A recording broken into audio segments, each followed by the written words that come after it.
Lee is on the line right now, and Kung, you are going to welcome Rich Ace Franklin back to 185 pounds coming up at UFC 148, July 7th in Sin City. Both of you guys are southpaws, both fan-friendly fighters. Why does this fight interest you so much, Kung? You know, it was the fight that the UFC presented, towards me, and I jumped on it. I'm open to fight. As I got cleared with my nose injury, so they offered Rich Franklin. I took it. What about the style matchup? The fact that he is, like yourself, a southpaw. Talk about the the trials and tribulations or the challenges that presents to you. During my Sancho days, most of the fighters I go up against were southpaw, so I've been conditioned, to compete a lot against, southpaw. So it's been getting training partners that are southpaw coming in and coming at me and backing up and just coming up with a good game plan for Rich Franklin. You said it was the fight that the UFC presented to you. Was Rich Franklin someone on your radar? I know that he spent the last 6 fights at light heavyweight, including the 2 195-pound catchweight affairs. He actually, was moved from the middleweight division after losing twice to middleweight top dog Anderson Silva. Is this a guy that you have wanted to fight? I really, my philosophy isn't like, I got to fight this guy, I got to fight that guy. I love to compete. I love to train. I love doing what I do, and I love martial arts. So, if whether it's Strikeforce at the time or now UFC, whenever they offer like an opponent, and I think it's a great matchup, and I'll jump on it, which I did jump on it with Rich Franklin. So. A fellow southpaw, he has a 7-inch reach advantage. What kind of changes do you have to make to your training style, or is the fact that here you are nearing 40, you got the budding movie career on the horizon as well, and we want to talk a little bit about the latest release, Dragon Eyes, here very soon. But in terms of changes you need to make, coming off the stoppage loss to Wanderlei Silva, which was co-fight of the night, are you going to make any drastic changes to your training regimen in preparation for a guy like Rich Franklin, much bigger, and again, a guy who's been to the top of the mountain as well? Well, I'm always open to learn, and I'm open to let my trainers, come together with their game plan. And definitely, you can't train for, a certain fighter the same way.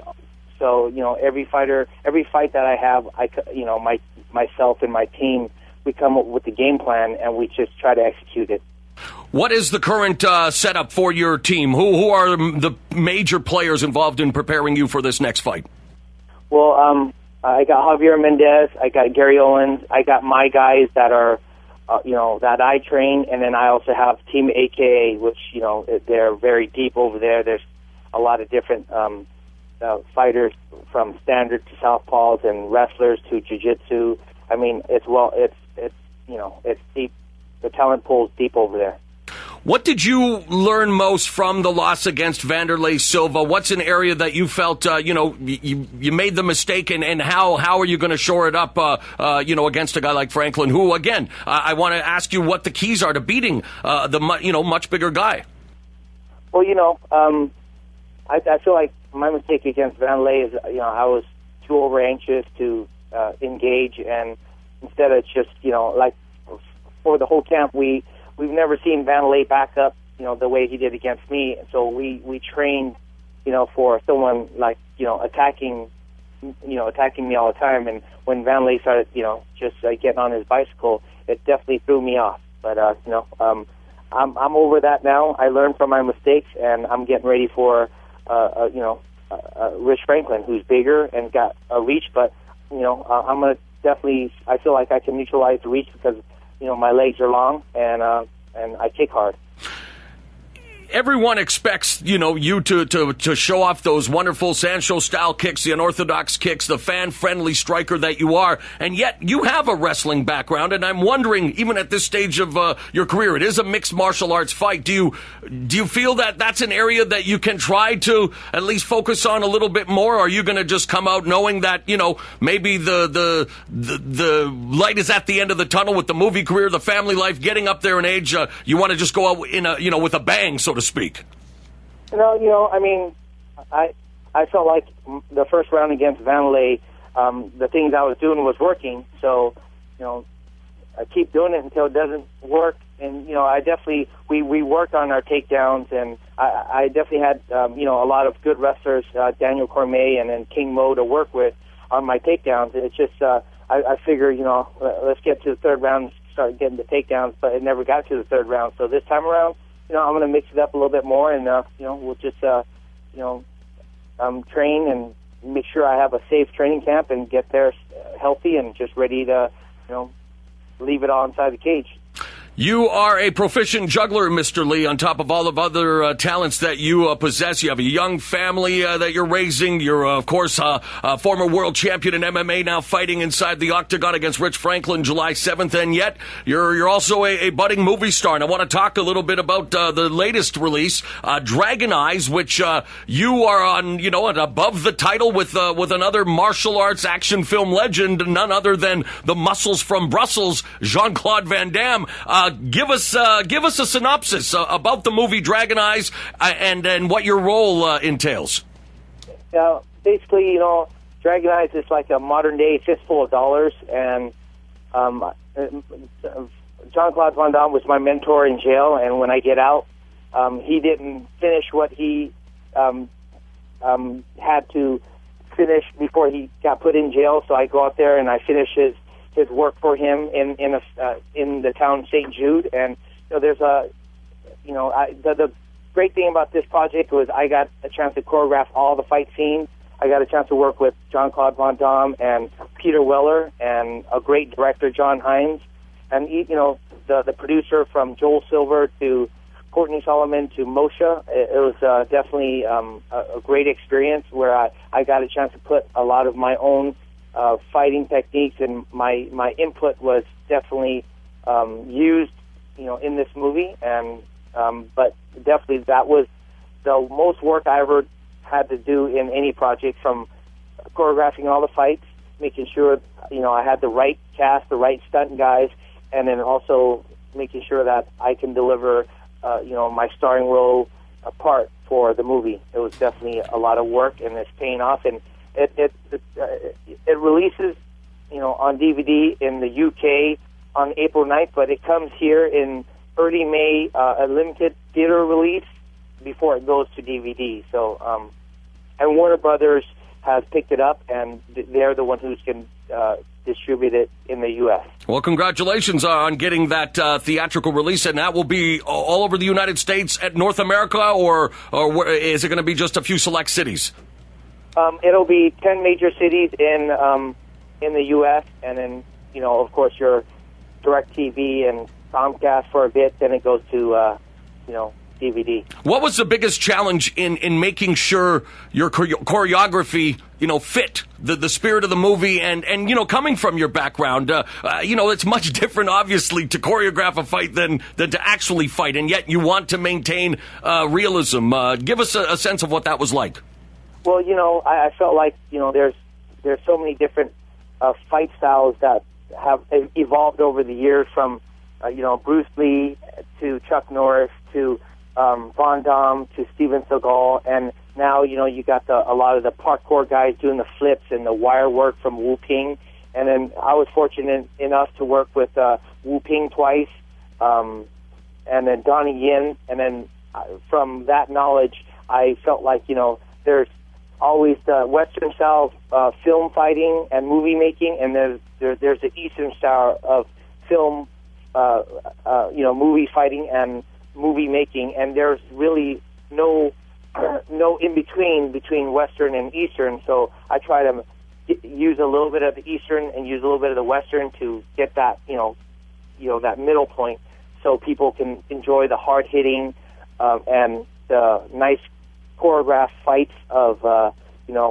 somewhere in between that I deliver for Dragon Eyes, and I felt like I pulled it off. I saw the trailer, which you, of course, sent me the link to, and I very impressed with all of the stunts. I mean, it was very much a feast for the eyes, a synapse overload, and there was quite an intense fight scene involving you and MMA veteran Trevor Prangley, and there are a lot of MMA fighters making cameo appearances, I understand, including Dan Henderson, Rich Clemente, Gilbert Melendez, and then on top of that, even Mr. RoboCop himself, Peter Weller, is in the movie. Were the MMA fighters your call, or how did that all work out?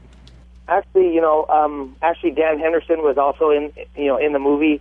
I suggested to bring on MMA fighters because I felt like MMA, they're down to get right in there, get thrown, and throw a punch and react, because they've been through it, and just with a little bit of coaching from myself and the stunt coordinator Larnell on there, they were able to deliver their own stunts, and we didn't have to use a lot of stunt guys, and these MMA fighters they were game. There was a scene where I picked up this guy, I threw him, and the table wasn't supposed to break, but it broke, and then he got up. He's like, "You can throw me higher." So we brought in another prop, and I picked him up and I threw him higher. So it was definitely very exciting, and I got a chance to definitely have a little contact in the movie, like that scene when I kicked the guy and he hit the that cabinet wall. That scene, the scene before that, when I kicked him, he hit the wall. He flew and he broke the wall, and he flew out of offset, and we had to fix the wall and reshoot that scene. So, what about Jean-Claude Van Damme? I've seen him at Fyodor Emelianenko fights, so we've heard about his history in the past with other mixed martial artists and whatnot. Does he respect the sport? Does he follow MMA? What was he like? Actually, he was definitely a big fan of the sport, and he, at the time, he was thinking about fighting, and so he was asking me what I eat, what vitamins I took, and then during this during our scene in jail, after all the acting was done, he wanted to do some simulation sparring, and the director was okay with that, but the director pulled me aside and said, "Son, whatever you do, don't hit him. Be careful, because he'll definitely he won't hold back." So when we did a little simulation, he was throwing hook kicks to my head, and thank God my hands were up, because sometimes he came real close, and he was definitely trying to look for a good shot on me, and I just rolled with it and act like the student, playing my part. And then after that, when we wrapped out, I brought in one of my guys, Scott Sheely, who doubled him in the movie, and then we really went at it, and so Scott Sheely doubled for him, and then when the director put that fight scene together, it came out awesome. Well, good stuff. Looking forward to seeing it. Dragon Eyes, again, will be available on DVD in the UK April 9th. It'll have a limited theater release in the United States, and then be available where any of these kinds of films are working. And, of course, you got to focus on Rich Franklin. And before I let you go, Kung, and I appreciate your time, it's also been announced that the rubber match between Tito Ortiz and Forrest Griffin also going to go down to UFC 148. They split decisions in the past, with Tito Ortiz picking up the win in their first meeting before Forrest Griffin even the series. It's expected this will be the swan song for the Huntington Beach Bad Boy. What do you think about Tito Ortiz's legacy in MMA? Were you a fan? Yes, I'm actually a fan of both guys, and I think it's going to be a great fight.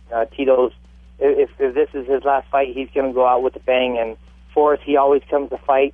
He's always going to be there. So it's going to be a great fight. So definitely between Rich Franklin and myself, we definitely have big fights to match our skills up against, and entertain the world. All right. Well, I know you entertain your fans as well on Twitter. How can they follow you on your Twitter account? They can follow me at Cung Le 185. Cung Le 185. All right, Kung, thanks a lot for this. Looking forward to seeing you face off with Rich Franklin, and looking forward to seeing you on the screen with the muscles from Brussels, Jean-Claude Van Damme in Dragon Eyes. Thank you very much. Thank you. Cung Le joining us here on the MMA Show podcast. And